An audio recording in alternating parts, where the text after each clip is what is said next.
Well, the best way that I learn is to teach. So I started to put all the things I was learning into framework strategies that I could share with other people. And I thought, why not share them on LinkedIn? So I put out my first post and I got like 15,000 views. And I was like, wow, that's pretty interesting. We look at today's state. It's really never been easier to build a SaaS product. And so there's thousands of solutions coming out all the time. And as a whole, you have to find ways to stand out. And so you try to over-impress them, hoping that something's going to land and that they'll want to continue their engagement. But that's obviously not the right way to go. Good morning, good evening, good afternoon to everyone who's listening to us. Welcome to Thrivecast. Today's topic is pretty interesting. How can PLG activation drive better customer retention? It's a very complex topic, and that's why we thought we need to get the best from the industry to help us on this. So we have Yaakov Carno, and he and I have connected several times before. And if anyone's watching on YouTube, you'll notice him wearing his traditional beige Steve Jobs wear. He's become very efficient in wearing similar clothes. His morning routines are now very easy. He lives in Israel. Thankfully, he's back to work now, back in Jerusalem district. He's got a baby who's now sleeping well after all the recent humdrum that happened in Israel. And to most of our listeners, you might know Yaakov very well. He's been a master of the PLG visuals. He's probably the most advanced PLG visual graphic person that I've seen who's able to explain PLG visually. His memes, especially on acquisition and activation, have broken the internet a couple of times. He's now known as probably the most prolific expert in the PLG activation and onboarding space. He advises many companies. He's been working in the space for quite some time. He's a founder of Valuable, runs a newsletter called as Product-Led Growers. And recently I had a chance to interact with him on his new venture around the Product-Led Onboarding OS, which is self-courseware. Maybe we'll start from that. So welcome, Yaakov. How are you? Thank you for having me here today. It's awesome to be here. I'm doing great. Yeah, really cool and excited to be recording this with you. Same here. Yaakov, before we jump into other things, tell us a little about your attire that you have. You're like the beige Steve Jobs, very efficient in terms of dressing. Tell us why you've taken that particular lifestyle, if you will. Sure, I'm definitely no Steve Jobs copying that method. But I guess just like with product and activation and adoption, the less decisions you have to make, the better. So it definitely makes my day a lot easier. And I will say wearing a button up and wearing more formal clothing allows me to feel more like a CEO rather than I'm just chilling. And so that's a great way to get your day started, set the tone. Very efficient in activation in that case. Embodiment of efficiency there. So Yaakov, for our listeners, could you tell us a little bit about your background and how did you get into the PLG journey and how did you choose that activation is your forte? Yeah, sure. So my background is actually in sales. I was the first sales hire for 2 early stage SaaS startups and very much traditional cold outbound sales. Was building out funnels and cold calling, email sequences. And one of the companies that I was working with shifted. We actually had a side product that hit the market and started getting thousands of signups every month. And we completely cut sales. The company didn't want me to leave. I didn't want to leave. And so my first role transition was into an analyst position. So that was where I started to get exposed to things like Mixpanel. And I was also running support at an early stage startup. You're doing a million things. So I was setting up Intercom for support, replying to tickets, also looking at the analytics and also being a middleman between product and engineering now. So I was learning everything around how the user was experiencing the product, which was awesome because I had that exposure to actually hearing the voice of the customer through support, but then also having that more static data perspective from looking at the analytics. Then the role kind of transitioned into getting more into strategy. And as I was learning, it was a really cool experience. The startup that I was working at, everyone was involved in learning. So we were passing around books, we were looking at courses, and we were sharing all our learnings. The best way that I learn is to teach. So I started to put all the things I was learning into framework strategies that I could share with other people. And I thought, why not share them on LinkedIn? So I put out my first post and I got 15,000 views. And I was like, wow, that's pretty interesting. So I put out another one and it got 80,000 views. So I was like, there's something here. And it was, again, as you said, in the form of a really simple visual. And I found that there was so much theory out there and complex strategies, and everyone, like, PLG was a buzzword, but no one really understood how to apply it in different contexts. And so that's what I set out to do, just make it really simple. And I was still working full time for the company. But as I started getting more people reaching out from around the world saying, can you help out with the workshop here? Do you have advice here? I realized this was a real pain point. And in January, I decided I'm going to go all in. And so I left my full-time role and decided to go full-time advising, and then started to explore the world of solopreneurship as a creator as well, and just learning more, teaching more. And yeah, that's been my journey so far. I'm continuously learning, connecting with more people in the space, and each company I work with really unlocks a whole new level of understanding.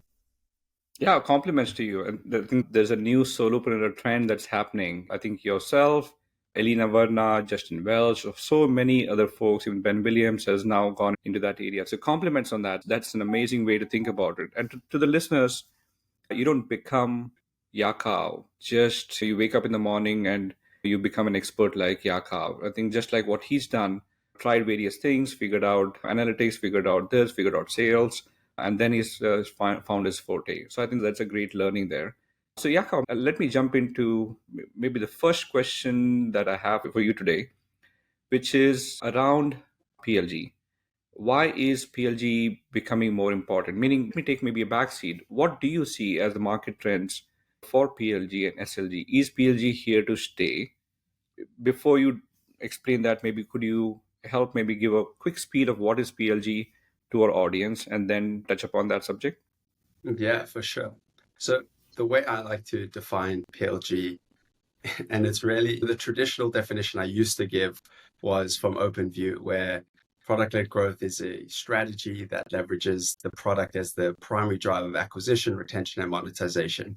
And the way I use it in my own words now, thinking of it as that each department is really the exact same, but now they've got the superpower of the product experience to leverage to empower each of their roles and their desired targets that they're trying to achieve. And so it's not just a product thing, it's the company strategy. So everyone is thinking how they can leverage the product to boost what they're trying to do in the company. So customer success is going to think, how can they change the product experience to make users increase their adoption without needing so many touch points? Sales is going to think of self-servable monetization. And this works in all areas. And so I would say it's a company strategy in which you're trying to use the product to boost all of your efforts. And I think before looking at why PLG is such a hype at the moment, even with all the hate that it gets, it's like an up and down constantly. But if we look at today's state, it's really never been easier to build a SaaS product. And so there's thousands of solutions coming out all the time. And as a whole, you have to find ways to stand out. And so everyone is looking for ways, whether it's changing up the traditional sales model, whether it's growth hacking, all these different marketing tactics, but you have to find a way to stand out.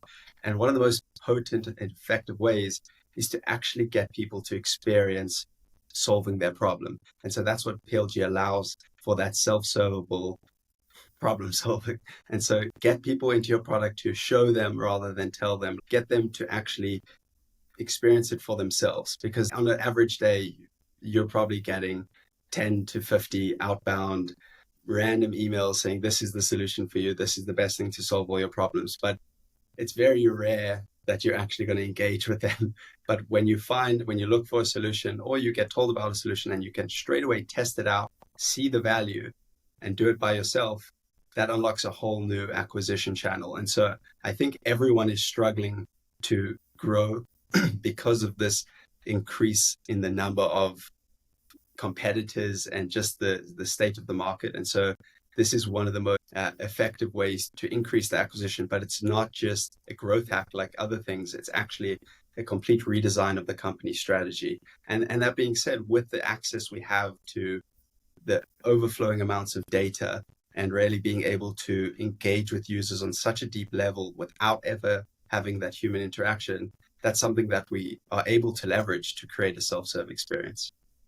And that's a very good way to put it. I think you've nicely put it. You're not going by the industrial definition. But I was actually enamored by some of your visuals around this particular space. And maybe we'll touch upon that in the next question. But here's my take on why I've been loving your post as much, right? So there was this post that almost about maybe 6 months back or so, I saw that you had posted about most of the companies out there are showing all the features. You had this particular visual, you had all these features as small boxes on the screen, and then you throw all those features to the customers, to the users, and the entire kitchen sink at them, and then figure out, okay, hey, now go try to use it. That hit my nerves. Like, hey, I've been doing that for such a long time. I've been in the B2B SaaS space for such a long time. And we've been trained to do something of that sort for a very long time because, hey, the product was not supposed to educate. The product was supposed to solve a problem. And there was another department out there which was supposed to educate either the sales guys or the CSM team or the onboarding. And that hit my nerve when you showed that why customers are finding it extremely difficult to do it that way. And anyone who's brings together a PLG, a very simple way to acquire, very simple way to activate, potentially have a good win there. Could you touch a little bit about why are SaaS companies doing that? Meaning they're failing at the activation, they're showing all the features. What's behind it? And what are the trends that you're seeing in that particular space? Why is activation Yeah, that difficult and how can someone solve it? yeah, for sure. This is one of my favorite points. I coined this as the insecure product trap. And I think it comes from my experience with sending cold emails and cold calling, is that when my first experience and I was a complete beginner, the natural thing to do is to share more than you need to because you really want them to reply and you really want to continue the conversation. And so what you're going to do is you're going to tell them everything that could impress them. And so you try to over impress them, hoping that something's going to land and that they'll want to continue the engagement. But that's obviously not the right way to go. And so actually being able to hone in on that skill by creating prospecting emails or a really good cold calling script where you're hitting the nail on the head with one pain point and one deliverable of value. That's where you're able to see that you have to be really specific. And the same thing applies with product. I think there's two main reasons here.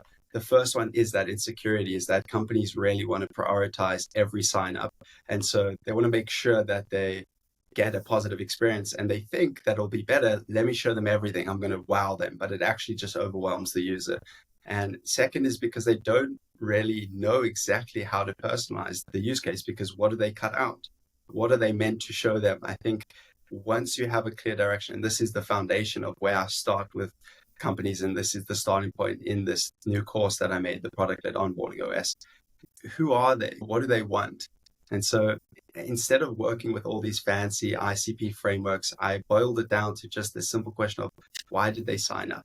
If you can figure that out, that really reveals their job to be done. It reveals what they want to experience right now. And the quicker they experience value in the product, the more likely they are to engage and explore further. And so it's really important to be very specific about who you want to impress and how you impress them. And then there's techniques on how do you get that information, because you're not on the call with them. So you have to figure this out without having that human touch point. And that where it falls into all different techniques of how to personalize without that interaction. And I think that's really the basis of a self-servable motion, is that there's going to be different kinds of customers coming in. And even if your product is simple and you claim it has one use case, it always will have different ways that users want to experience even that one use case. And so I think the most important thing is being able to understand your users and know what different types of users want. I think that's beautifully put, and that's going back to the visual that I had in my head as well when you spoke about it. I was talking to somebody last week or so, and they mentioned about activation is like impressing a girl, right? If you show them an entire CV, they're not going to be impressed with the girl. You need to have a hook to it. You need to be able to captivate their attention on one or two specific points, and you can't do that without knowing them well enough. If you throw an entire kitchen sink at them, in this case could be a resume or a CV, then you're not going to captivate their attention. They're going to walk away. And maybe that's why most B2B SaaS companies are failing at PLG in the very first place, because they are not designing their product to be self-serve activated, if I can call it that way. Is because they're just throwing all the kitchen sink at them. I've seen traditional B2B SaaS products where you have a left nav bar and you throw the entire kitchen sink at that once without actually taking them through a journey, right? And this concept of journey, that hey, you sign up, you ask them, hey, what's your intent is, and then you take them through the journey of that particular intent on how to accomplish that goal. It's new. This is as new as maybe in the last 3-4 years time, and only some of the companies who have attempted to go the PLG route have been deeply invested in that space, but the rest of the industry is still to catch up on that. My question to you here is that if that is the case, where you want to know the customers, I'm now trying to peel the layers of the onion that you mentioned, know your customers well enough, ask them very explicitly what their intent is, and take them on the journey. Why is it still difficult? If that was so simple, why are still SaaS companies failing at activation? Well, I think there's the funny truth that a lot of companies will invest in this in a very passive way, and they won't actually create dedicated time to speak to the users and come up with realistic expectations and definitions of what users want. So they don't really hear how users articulate that. And so even if they've created these specific user segments, they're coming from the perspective of the product. And so even that you'll see the questions they ask in the onboarding flow will be very specific to what kind of features do you want to use, and the different unlocks in the product, but they're not getting to know the user and using that to work backwards. And so that's a key thing that I try to educate people on, is that first understand the different variables that are attached to the user segment. So you'll have the reason they signed up, and then you want to look at starting from the basics. What's their role? What's their intent? What's their company size? And you'll see that the best companies leverage that information backwards. So they don't go from the product to the user. They take that user information and then they translate that into being able to personalize the user journey. So that will look like where a company is asking, what kind of company are you coming from? Canva is a great example because they ask one question and get this so right. They literally just ask, what are you going to be using Canva for? And the 6 options are, I'm a small business, a personal user, a larger company. And based on that one question, which is coming from the perspective of the user, which is, again, easier for the user to understand how to answer, then the entire product experience is shifted, the templates, the outcomes that happen in that user journey, all based on that one question. And some tools need more of a perspective. So a tool like Zapier asks what kind of tools they want to connect, and they can choose 1 to 5, and then it gives them personal zaps that they can choose from. It gives them a huge boost to get started. All of these kind of variables that we traditionally use as just data points for marketing or for just data analysis can really be translated back into the product experience so easily. But I think people just aren't taking advantage of this. So what you're saying is, this is funny, it's going in my head. What you're saying is you're asking the right questions. The product should ask the right questions to know the user and actually use the answers that they tell you. And this is very new. This is pretty blasphemous. And most of the times that you throw in some user forms to them to know about, hey, tell me your name, your industry, and this and that. And people think that, hey, that's just for us to collect segmentation information, but not to personalize. And I think what you're trying to say is you collect only information that you need to personalize and not necessarily to segment behind the scenes. And it's You're, important you're to fo- let the user know that what you'll see in all of these companies that do use the information, and I've tested this with a company I work with, adding a one-liner, a subheading saying, we're going to use this answer to personalize your next steps or your experience. And it actually resonates with people. They get the sense of, oh, you're doing this for me, not you're trying to take something from me. And we saw like an increase of, I think, close to 10% in people that took that action because they understood the context. Okay, let's maybe build upon that, right? So let's start with maybe you take one small early stage startup company. They are trying to go into the PLG space. They have decided at the leadership level that's a good strategy for them to have rather than go the SLG route in the beginning. They go PLG first. It's a very simple vertical product, let's assume, and which means that they are only targeting one or two personas. So what you're saying is you ask about that, which persona it is, and then take them through the journey. Okay, I think that's pretty apparent in the last. But what happens if they now start adding multiple products or multiple features? There's an urge within inside the company from a product team itself that hey, my feature that I'm building needs to get activated. So they try to insert themselves back again into the activation flow. And I've seen this happen like several times, at least in the last maybe 6 months or so. They start building something simple and then they add more and more features. And then they try to say, hey, let me ask that question to the customer. Would you be interested in taking that? And again, over 2 to 3 months' time, activation again becomes a kitchen sink. They are now asking, unlike Canva, I'll say, hey, here's one question and I'll give you 6 templates. It usually turns out to, would you like to have this feature? Would you like to have this feature? Would you like to have this feature? And so forth. The entire personalization goes away. So what would you recommend? Maybe if you can describe this, if in an early stage company, if you have something like this, and if you want to add a new feature or a new module or whatever that might be, this is how you need to think about it. Is there a framework to think about it? Where I'm seeing that's probably the stumbling block in making that happen. Any thoughts on what you're seeing out there? Yeah, so there's three things that I'd try to answer, three perspectives. First one is there was a visual I created showing like a flow diagram. And the first thing, the mistake was introducing your company's innovation before you've solved for the reason they signed up. And this is why, again, I categorize everything by the reason they signed up, because they are coming in with a preconceived notion of what they want to experience. And so it's very nice that you have a great feature that you want to expose them, and even if it will impress them, but it's not why they're there. And so there'll be some sort of cognitive dissonance when that's not experienced, and a value gap already starts to be built. And so that value gap is the second perspective, where depending on what you're marketing, often companies will market one thing and their landing page will be expressing, even if it's very in line with the reason why the user is wanting to sign up. But then when they land in the product, they're introducing other features. And so that creates this confusion where their perceived value of the product doesn't match up to their experience value, because it's just not what they were looking for, even if it would be something that they want.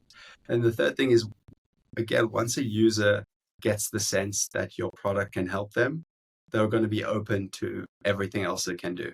And so those first few steps, and this is one of the reasons why I've been doubling down on helping companies with specifically onboarding and activation, is it's really the biggest halt in your growth if you don't solve for this, where their first experience is everything. When you are comparing to a sales model, you have the whole process of the POC, and every sales call is one step closer to them understanding and experiencing what they're after. But when they're signing up and this is their first engagement, you want it to be as simple as possible. You can't throw everything at them. And so you want to just help them with what they want to experience. And then if they are the right fit, they'll be open to everything you have to show them after, because they had a positive first impression. Could you maybe help me with the following question? Let's say they build something like what you said. They have the connection from the landing page, meaning if they are showing some value on the landing page, let's say they have different landing page for different use cases, and the user comes in from a landing page, what you're saying is take that context because that's the context that they have. The reason that they came in is with that context. Don't ask them again. Maybe default that saying that, hey, this is probably what you came to do because that's where you came in from. Use that context. I think the second thing that you mentioned about is you log the reason why they signed up and then don't ignore that part, right? Constantly keep on trying to personalize it based on why they signed up. And I think you had a visual around that some time back on ask them explicitly, don't assume specific use cases. I think the next thing that you asked is get them to use one portion of your product, and only then they will be usually open for either upselling or trying out various features. So maybe let's jump to the last part, which is, let's say they have now accomplished, and early stage companies, I'm trying to maybe get this in front of the early stage companies, if they have built some basic PLG activation flows, and the users are now using one portion of the product and they want to now upsell other features within the product. What you're saying is that upsell itself now has its own flow. Is that right?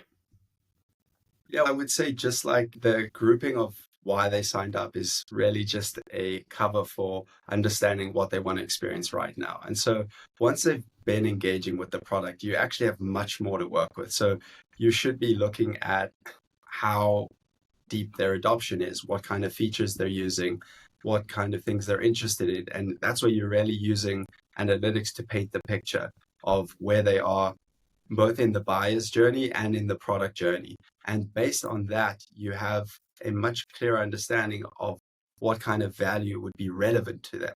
And so if they've never touched part of the product, which is where you're trying to upsell them, don't try to upsell them there. It wants to be a continuous layer of value. And so in the beginning, it's the hardest because you really have nothing to work with. And so you have to find these variables, the questions you ask, the landing pages they come from, any kind of variable you can work with. But once they've been engaging with the product, and I think this is where tools like Focus are focusing to help revenue teams identify these product qualified accounts to really have a holistic understanding of not just the basic demographic and psychographic fit, but they actually have the fit in the product usage. And so they're expanding their feature breadth, or they're adopting a certain kind of use case more specifically. So then it's an obvious next step. And again, that selling point is you're not trying to sell them. You're just trying to say, hey, you want to unlock more value. And so the whole sales process is completely different. Yeah, I think you make a good distinction there. So let me ask maybe two questions to close on this one. The first one is, on one hand, Yaakov, you're saying that make onboarding, make activation so damn easy that they're able to accomplish a particular goal, right? And I think that's the primary motive of activation. But you also have a blog which is contrary to this. Some products which are making it tad harder by introducing friction, which means that it should not be so easy to activate. There needs to be some friction. So could you maybe tell why is that dissonance in make it easy but not that easy? The distinction there is, have you defined really well what's the point that they're going to experience value? Because if you just cut out steps that may make them get to that part of the product quicker, but there's now a buildup of friction that's happened from them getting there quickly, which is a lack of understanding, a lack of context into why they should take that action, why they should progress in the product. Whereas if you built up, and asking a question is a point of friction, getting them to perform certain setup actions are points of friction, but sometimes they're necessary to build the momentum that will ultimately lead to the aha moment. And when you separate setup and aha, that's where you're able to identify where's going to be the useful friction. And I think there's another discussion which I was speaking to Carl Poyer about, where he posted this whole article about should you ungate your product and the ungated product experience. And I was coming from like a point of psychology saying, but when you invest yourself into something, you actually have a deeper relationship with it. So if I can just sign up quickly, use the product in 2 seconds, I actually have no real attachment to leaving. So I don't mind if I leave it. I don't feel like I'm losing anything. But even the act of giving your email already creates like, I've invested something, you've given a part of yourself to that. And so deep down in your subconscious, you want to progress. And so the more actions you can get them to take in the product, the more of a subconscious desire they'll have to actually complete that experience. And that's where I have another visual, which is also the same steps that you see in the visual, but it's instead of these really big steps, so the friction is too much, it's small steps with little flags along the way, which is little points of direction and little points of value, because it's not relying on their motivation, it's relying on consistent value. There's a beautiful article on the psychology of selling. I think it was done by, like a psych framework for activation by Darius Contractor, wherein if you introduce appropriate frictions right along the way, there is belief that they will stay on. And it has been proven through various mathematical equations, at least at Facebook and various places, that if you introduce appropriate frictions, they feel the urge to stay with you. If not, they feel that the product is extremely cheap or roadside, that you can get away from it and still not have that particular attachment. So that's great. One last question I have before we close on is, building towards PLG seems to be difficult with all the onboarding activation, all the analytics and all of that. If an existing SLG based company, they are focusing purely on their traditional B2B SaaS companies, they are only SLG focused at this moment. If you're introducing so many new frameworks to them and now we're asking them, hey, completely go rebuild your product, that may not be very appropriate for them. So any advice that you might have for, if there's a successful SLG company out there and now they want to get into the PLG space, because now they might have different reasons, maybe to reduce the CAC or maybe to get the long tail set of customers, whatever the reasons might be, how should they get into this? And imagine this could be some large cybersecurity companies or some fintech corporation, and they have tons and tons of modules, tons and tons of features. What advice you might have for them to get started? Yeah, I'd say just if it was a fresh startup, start with one specific use case and test that out until you have some sort of predictability in your acquisition. Because when you have so much value to offer, again, it will be super overwhelming and it's going to be a huge ton of resources to make every part of the product self-servable. So choose one, and you can think of this in context of what's the most relevant to the first stage of the user journey, and use that not as a side product, but as a test product to understand if this could become self-servable. And then from that, you can repeat that same framework and just apply it to the different contexts of the user journey. But once you have one use case, one feature that's working, and you have product market fit in a PLG sense there, then it'll be much easier to layer on use cases and to expand that into a platform. So maybe your advice is start small, take one feature, one use case by use case, and take it from there. Essentially, what you're saying is build a new team, You, right? you definitely And do act need a like a startup. PLG specific team. Yeah, and act like a startup. So you can't probably go that direction if you have the existing teams itself. So The worst things is companies that just open up their product for free and assume that's going to be self-servable. That's the worst thing you can do because it's going to be just a bad experience.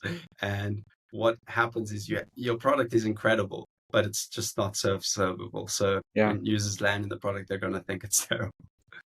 yeah. So as we close on this, do you have any examples of major failures that you've seen, either an SLG company trying to go the PLG route or a PLG company not understanding how this needs to be done and they have failed along the way? Any tidbits that maybe if you can scratch your brain, talk about some failures?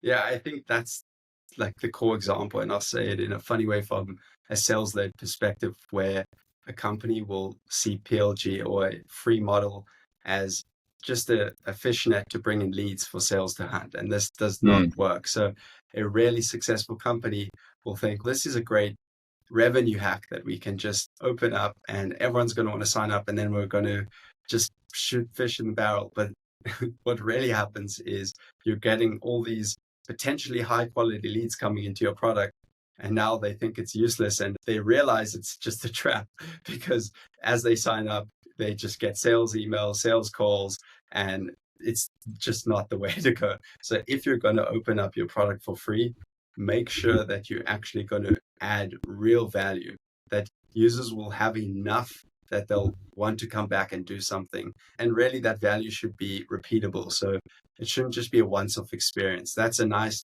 lead magnet.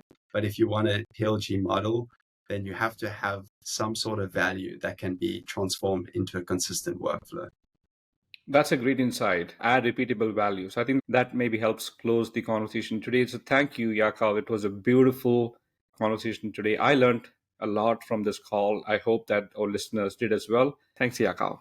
To all the listeners, we will be releasing this particular podcast on a frequent basis, around a weekly basis. So if you have any feedback or any new guests that you would like to suggest us, please do reach out to us. And again, thank you for listening.